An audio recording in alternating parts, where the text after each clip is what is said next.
Hello, this is your friendly physical therapist. I am also the rehab manager for the inpatient rehab team, and here to talk to you about what to expect as far as physical therapy.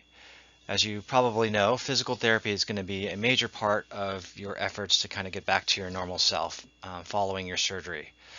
And so, just want to talk to you about what to expect.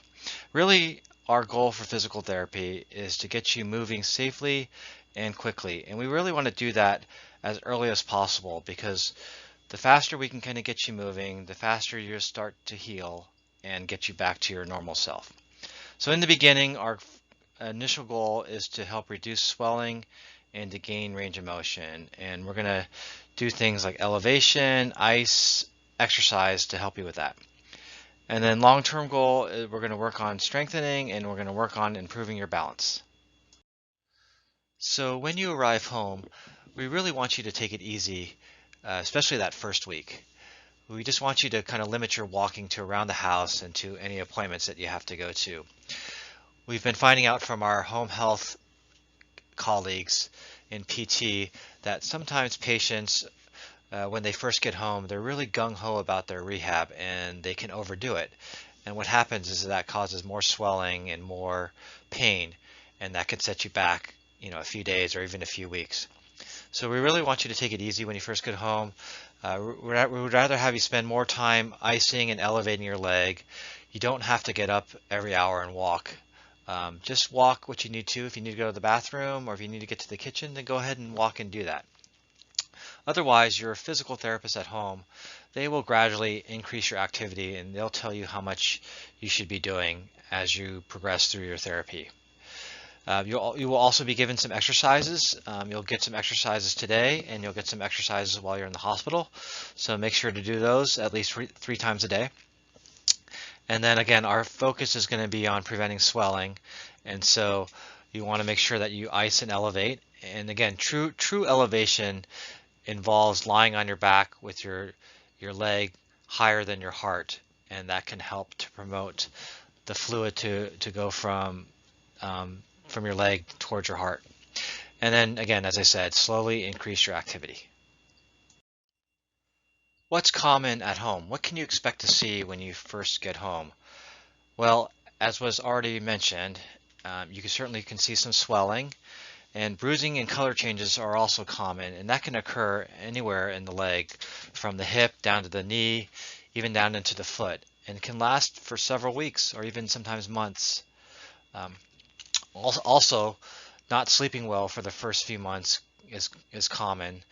As you can imagine, finding a comfortable position right after surgery can be difficult, and so that just might mean you'll need to get up and stretch frequently and take naps. But we don't want you to use sleep medications, mainly because the sleep medications can conflict with any narcotics that you're taking. These next three slides are your homework. These are your pre-surgery exercises that we would like to have you do before you go into surgery. These will help to work on your range of motion and strength. And as we always say, the stronger you are going into surgery, the stronger you'll be coming out of it. And I really believe that. And so it's going to help you optimize your recovery and get you back on your feet a lot quicker. So these exercises are designed to be really simple and really easy and hopefully won't cause any increase in pain. We designed them so that most everybody can do them. If you currently have an exercise program that you are working on right now, like let's say you're going to do some walking on the treadmill, or you're riding a bike, stationary bike, or you're walking in the water, then definitely keep doing that exercise up until surgery. You can add these three exercises onto your program. As I said, the stronger you are going into it, the stronger you'll be coming out of the surgery. So the first exercise that we have here are called your heel slides. And basically what you're going to do is you're going to have your legs flat and straight, and then with your surgical leg, you're going to just slowly slide your foot back towards your buttock, causing a bending in your knee and a bending in your hip. And what that does is it helps to improve range of motion in your knee and in your hip. It also works on your hip flexor strength muscles. So this is a very important exercise for when you want to try to get out of bed. You're going to need to be able to move your leg and lift it up so you can move your leg towards the side of the bed. The second exercise is called your quad thigh squeezes.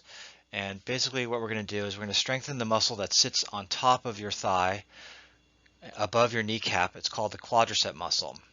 And what you're going to do is you're going to lie flat again with your legs straight, and you're going to squeeze that muscle by pushing your knee down in towards the bed, as indicated by the yellow arrow there. You're going to squeeze and you're going to hold that contraction for about 10 seconds.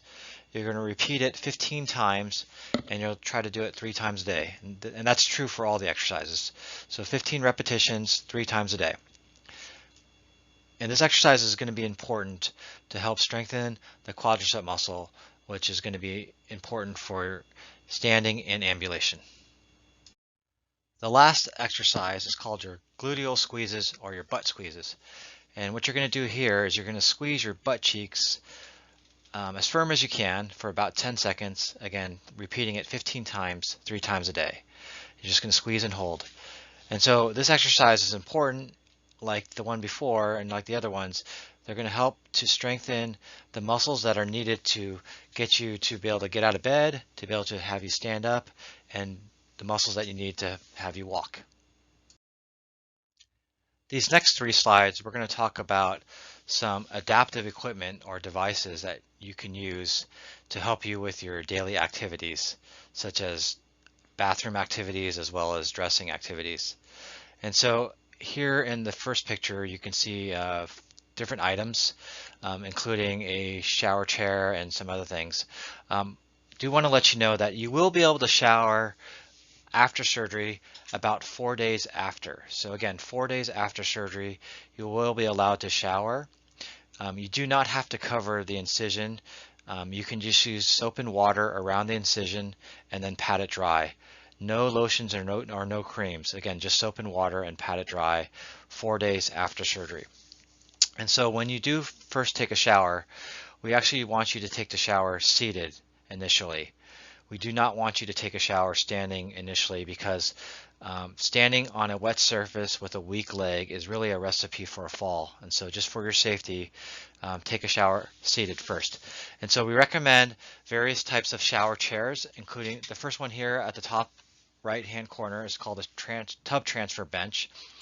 And this is for those tub shower stalls that you might have at home. The nice thing about this is that the legs extend over the lip of the tub, and so what you can do is you can sit on the edge of the tub and then swing your legs in, and so you don't have to climb into the tub. In contrast, the picture below it is a shower chair that fits inside the tub, and that's something that you could also use, but it would require you to be able to climb over into the tub first and then sit down. And then of course, there on the right hand lower corner is some grab bars. Grab bars are great to have if you can install them. Now you don't need 4 in one corner, but maybe 1 or 2 would be sufficient and provide a lot of safety for you. And then you have here on the left lower corner is a long handled shower nozzle for when you're taking showers seated. And then when you're eventually able to stand up safely, you can get some type of anti-slip or anti-skid mat for showering. One piece of equipment that we often recommend the most is called this 3-in-1 commode, and some of you might be familiar with this particular piece of equipment. It's called a 3-in-1 commode because it actually has 3 purposes or three ways you can use it. The first way you can use it is that you can park it right next to your bed and use it as a bedside commode, which means if it's late at night and maybe you're a little bit groggy or you're not quite as strong or it's dark and you shouldn't really be walking around on your own, you can simply just get up from your bed, transfer over to the commode, do your business, and then transfer back to bed and go back to sleep. So that's one way. The second way you can use this device is that if you take the bucket out, you can park it on top of your toilet seat and use it as a raised toilet seat. The legs are adjustable, so you can raise it up higher if you're a taller person. It does have armrests, and that will make it easier for you to stand up. Most standard toilet seats in homes are pretty low, and so having some type of raised toilet seat will definitely make it easier for you to get up. Also, depending on the type of hip surgery you're having, if you're having a hip surgery with a posterior approach, you will not be allowed to sit on a low surface because that will cause too much bending in your hip. So you're definitely going to need some type of raised commode. Now, the third way you can use this this 3-in-1 commode is that if you put the back of the commode seat down, you can actually use it as a shower chair. And so you can put it in your shower stall as long as it fits and use it as a shower chair. So that's a great way to use it. I'll tell you later on where you can find the commode like this. Also pictured in this diagram, you see some dedicated toilet seats in the middle there, and on the bottom, though, those are just dedicated for raised toilet seats. On this slide, we have some great devices that can be used for dressing and grooming, and we call this our total joint kit. And as you can see in the top picture there, we have a long-handled sponge, which of course can be used to reach the areas that are like below your knee that you can't reach with a regular sponge, or so you can help to clean your lower leg and your feet. And then the next item there is a reacher. So that's a reacher that maybe you've seen before, but this is great to have. So if, let's say you're walking around and you see a $100 bill on the ground, and what are you going to do? You're going to walk by it, or are you going to pick it up? Well, you're not going to be allowed to, or you're not going to be able to bend down and pick it up. So having the reacher handy, you can make yourself $100 richer. But it's a great device to have to be able to pick up things off the floor. The next thing is a long-handled shoe horn. Of course, to be able to put your shoes on, again, without having to reach down towards your feet. And then the last thing there, which is probably new to most of you, a great invention, it's called a sock aid.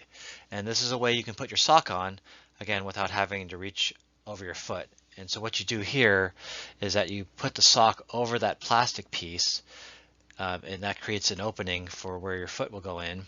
And so by holding the ropes, you're going to throw the plastic piece down towards your feet, slip your foot into the opening where the sock is, and then pull up on the ropes, and magically your sock appears on your foot.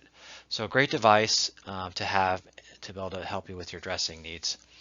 Also pictured in the left bottom corner there, you'll see two pictures of long-handled razors.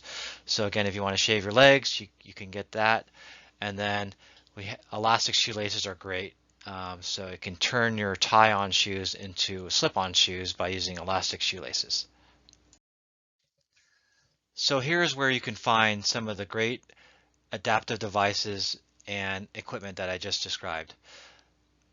Medical supply stores are a great place to look to find a lot of these items. Typically they carry most of the stuff.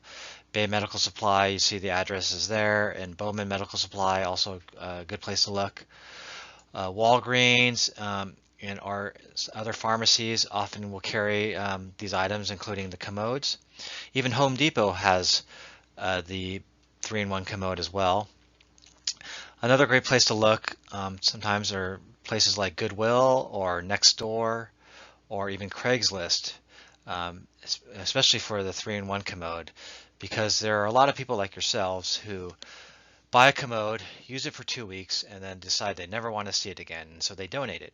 And so if you're into recycling and things like that, you can check those places to see if you can find a repurposed commode. Bed Bath & Beyond is a great place to find the total joint kit. You can find the kit there. Usually they typically have it in stock. Their prices are usually one of the better pricing. You do not have to buy all 4 items together. You can buy them separately. Also, everybody has those coupons that they're waiting to use, so I think Bed Bath & Beyond is a great place to check for that total joint kit. And then of course Amazon has everything, so you can, when in doubt, check Amazon. You could find the commodes and the kits there as well.